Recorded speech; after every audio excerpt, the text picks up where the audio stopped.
আসসালামু আলাইকুম।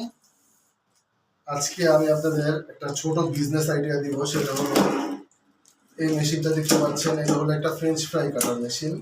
এই মেশিনটার সাহায্যে আপনারা আলু দিয়ে ফ্রেঞ্চ ফ্রাই করতে পারবেন। এটার সাথে থাকবে ছোট একটা ডাইস থাকবে এবং বড় একটা ডাইস থাকবে। আপনারা দুই ধরনের কাটতে পারবেন, আর এই জায়গায় একটা ডাইস থাকবে। মোট 3 ধরনের আলুর সাইজ করতে পারবেন ফ্রেঞ্চ ফ্রাইয়ের জন্য। এটা দিয়ে করার পরে আপনারা এই আলুটি আবার এই যে ডিপ ফ্রায়ার দেখতেছেন এটার মধ্যে ভাজতে পারবেন, যেটার মাধ্যমে আপনারা বাজারজাত করে বিক্রি করতে পারবেন। এটা হলো একটা ছোট বিজনেস আইডিয়া।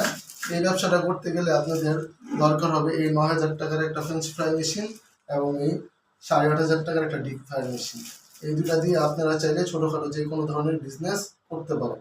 আপনি চাইলে আলুর পাশাপাশি যে কোনো কিছু এটার মধ্যে ভাজতে পারেন। এটা হলো যে কোনো কিছু ফ্রাই করার একটা মেশিন, ইলেকট্রিক ফায়ার। আর এটা হলো ফ্রেঞ্চ ফ্রাই কাটার একটা মেশিন। আসসালামু আলাইকুম।